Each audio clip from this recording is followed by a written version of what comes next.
কখনো কি ভেবে দেখেছো কেন কিছু মানুষ চুপচাপ বসে থাকে, আবার কেউ ননস্টপ বকবক করতে থাকে?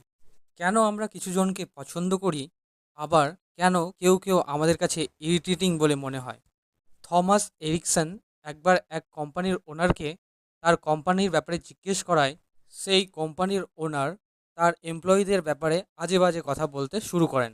তিনি এও বলেন তার কখনো কখনো মনে হয় তিনি হয়তো ইডিয়েটের দ্বারা ঘিরে আছেন। তার এইসব কথা শুনে থমাস সেই কোম্পানির ওনারকে একটি অদ্ভুত কোশ্চেন করেন। তিনি বলেন, আচ্ছা তাহলে এই এমপ্লয়ীদের এই ইডিয়েটদের কে হায়ার করেছেন?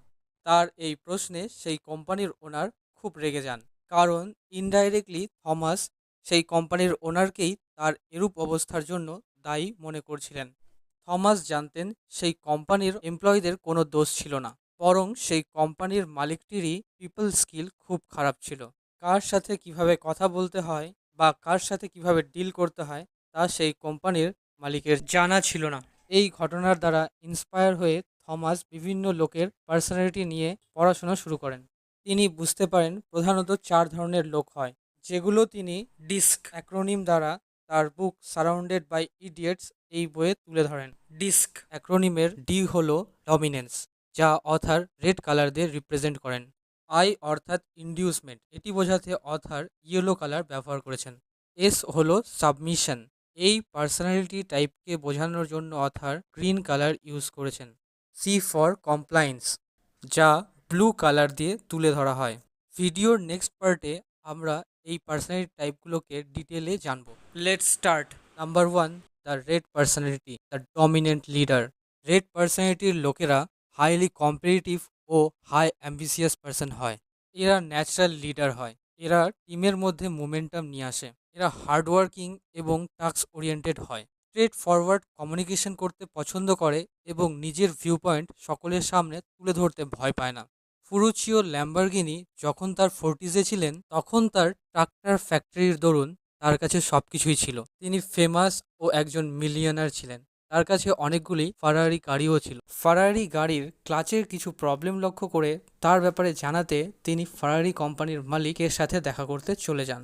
এনজো ফারারির সাথে দেখা করে তিনি ফারারি গাড়ির ক্লাচের সমস্যা সম্বন্ধে জানান। তখন এনজো ফারারি বলেছিলেন, যারা ট্রাক্টর চালায় তাদের ফারারির মতো সুপার কার চালানো উচিত নয়। ফুরুচো ল্যাম্বরগিনি ফারারির কথায় অপমানিত বোধ করেছিলেন ঠিকই, কিন্তু এই কথা তার মধ্যে একটি কম্পিটিটিভ স্পিরিটের জন্ম দেয়। এই কম্পিটিটিভ স্পিরিটের দরুন মাত্র 4 মাসের মধ্যে ল্যাম্বরগিনি 350 জিটিভি গাড়ির প্রোটোটাইপ লঞ্চ করে, যা বিশ্ববাসীকে তাক লাগিয়ে দেয়। রেড পার্সোনালিটির লোকেরা তাদের গোল অ্যাচিভ করার জন্য এতটাই প্যাশনেট থাকে বলেই তাদের অন্যরা অ্যারোগেন্ট, ডমিনেটিং ও অ্যাগ্রেসিভ বলে মনে করেন। ফারারির দ্বারা অপমানিত হওয়ার পর ল্যাম্বরগিনি যখন ফারারির থেকেও ভালো একটি কার বানানোর সিদ্ধান্ত করেন, তার জন্য তিনি ফারারির মতোই বড় বড় কোম্পানির এক্স এমপ্লয়ীদের হায়ার করেন এবং একটি নতুন কার ডিজাইন করতে শুরু করেন। তখন গাড়ির বোনেটটিকে ডাউন রাখার ব্যাপারটি নিয়ে ল্যাম্বরগিনি ও তার টিমের মধ্যে ঝামেলা দেখা দেয়। ইঞ্জিন ফিট করতে তার টিমমেট বোনেট উঁচু রাখার কথা বলেন, কিন্তু ল্যাম্বরগিনি তার ভিশন নিয়ে অনড় ছিলেন। তিনি এমন একটি গাড়ি বানাতে চেয়েছিলেন যা দেখে ফারারিরও মুখ হা হয়ে যায়। দ্বিতীয় বিশ্বযুদ্ধের একজন সৈনিক ল্যাম্বরগিনির এরকম অ্যাটিটিউড তার টিমমেটের কাছে অ্যারোগেন্ট বলেই মনে হয়েছিল, কিন্তু যেহেতু ল্যাম্বরগিনির তার ভিশনে বিশ্বাস ছিল, তাই আজ আমরা ল্যাম্বরগিনির মতো সুপার কার পেয়েছি। Number 2, yellow personality, the social butterfly. একবার এক গ্রামে এক কৃষক থাকতো। তার কাছে একটি ঘোড়া ছিল। একদিন তার সেই ঘোড়াটি জঙ্গলে পালিয়ে গেল।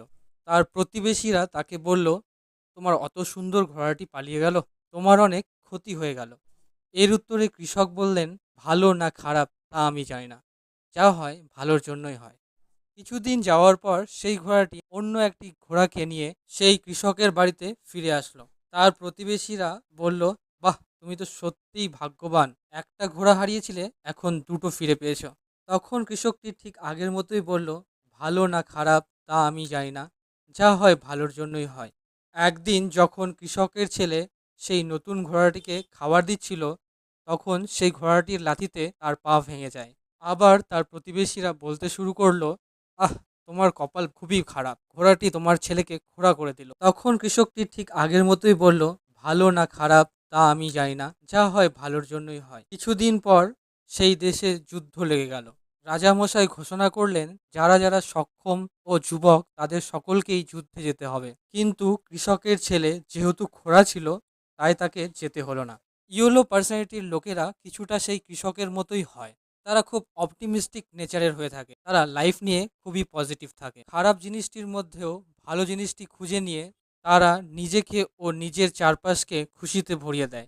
কিন্তু নেগেটিভ বিষয় হলো এই যে তারা অন্যের কথা খুব একটা শুনতে পছন্দ করে না বা খুব ভালো লিসনার হয় না, আর তাদের হয়তো অ্যাটেনশন সিকার বলেও মনে হতে পারে। Number 3, green personality, the supportive helper.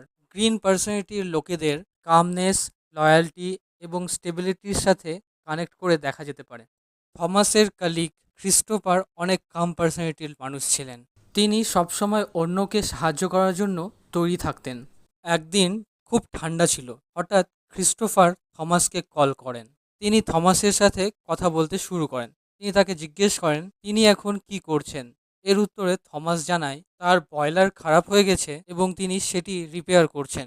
তখন ক্রিস্টোফার নিজে থেকেই থমাসকে বয়লার ঠিক করার বিভিন্ন টিপস দিতে থাকেন এবং তার বয়লার খারাপ হয়ে যাওয়ায় তাকে কি কি সমস্যার সম্মুখীন হতে হয়েছিল তাও জানান। অনেকক্ষণ সময় কেটে যাওয়ার পর থমাস যখন নিজে থেকেই ক্রিস্টোফারকে জিজ্ঞেস করেন তিনি কেন কল করেছিলেন, তখন তিনি জানান আজ হঠাৎ করে এত ঠান্ডা হবে তিনি বুঝতে পারেননি, তাই তিনি টি শার্ট পরেই অফিসে চলে এসেছেন আর তিনি অফিসের চাবি আনতে ভুলে গেছেন, যার জন্য তিনি অফিসের বাইরেই দাঁড়িয়ে আছেন। থমাস যদি আজ অফিসে আসেন তাহলে অনেক সাহায্য হয়। এই ইনসিডেন্ট থেকে বোঝা যায় গ্রিন পার্সোনালিটির লোকেরা সবসময় অন্যদের হেল্প করতে তৈরি থাকে, কিন্তু নিজে সাহায্য চাইতে খুব একটা পছন্দ করেন না বা তারা অন্যের সাহায্য চাইতে পারেন না। Number 4, blue personality, the analytical perfectionist. Blue পার্সোনালিটির লোকেরা ডিটেল ওরিয়েন্টেড হয়। এরা সবসময় সবকিছু সিস্টেমেটিক ওয়েতে করতে পছন্দ করেন। তারা খুব খুঁতখুঁতে ধরনের হয়, যখনই কোনো কাজ করতে যায় তারা বারবার চেক করে, প্ল্যান করে যাতে কাজটি পারফেক্টলি করা যায়। তারা অযথা কথা বলতে পছন্দ করেন না, চুপচাপই বসে থাকেন এবং অন্যদের অবজার্ভ করেন। একবার এক ব্রেন স্টর্মিং সেশনে কমপ্লেক্স বিষয় নিয়ে ডিসকাশন চলছিল। অনেকেই অনেক কিছু বলল, কিন্তু পারফেক্ট সলিউশন খুঁজে পাওয়া গেল না। সেই মিটিংয়ে একজন চুপচাপই বসেছিলেন। শেষ মুহূর্তে এসে তিনি সেই প্রবলেমের সলিউশন বলে চলে গেলেন। বাকিরা যখন তাকে জিজ্ঞেস করলো তিনি আগে সলিউশন বলেননি কেন, তখন তিনি উত্তরে বললেন তাকে কেউ আগে জিজ্ঞেসই করেনি। এখন সামারিতে আসা যাক। আজ আমরা থমাস এরিকসনের লেখা সারাউন্ডেড বাই ইডিয়টস এই বই থেকে 4 ধরনের পার্সোনালিটির লোকের ব্যাপারে জানতে পারলাম। Number 1, red personality. এরা সাধারণত হাই অ্যাম্বিসিয়াস পার্সন হয় এবং এরা ন্যাচারাল লিডার হয়। Number 2, yellow personality. এই ধরনের পার্সোনালিটির লোকেরা লাইফ নিয়ে খুব অপটিমিস্টিক থাকে এবং লাইফে খুশি থাকে। Number 3, green personality. এরা অন্যকে সাহায্য করতে খুব ভালোবাসে, কিন্তু নিজে অন্যের সাহায্য চাইতে পারে না। Number 4, blue personality. এই সমস্ত লোকেরা খুঁতখুঁতে স্বভাবের হয় এবং সমস্ত কাজ পারফেক্টলি করতে চায়। এই পার্সোনালিটিগুলির মধ্যে তোমার পার্সোনালিটি কোনটি, কমেন্ট করে জানিও। এক্ষেত্রে বলে রাখি, কোনো একজনের মধ্যে একদম পারফেক্টলি রেড বা গ্রিন বা ইয়েলো বা ব্লু পার্সোনালিটি থাকতে পারে না। আমাদের সকলের মধ্যে এগুলির মধ্যে কোনো একটি পার্সোনালিটি ডমিনেট করে এবং অন্যগুলিও থাকে, এবং সময়ের সাথে সাথে এগুলো চেঞ্জও হতে পারে। ফাইনালি ভিডিওটি যদি তোমাদের ভালো লেগে থাকে তবে ভিডিওটি লাইক করো এবং চ্যানেলটিকে সাবস্ক্রাইব করো। Bye bye.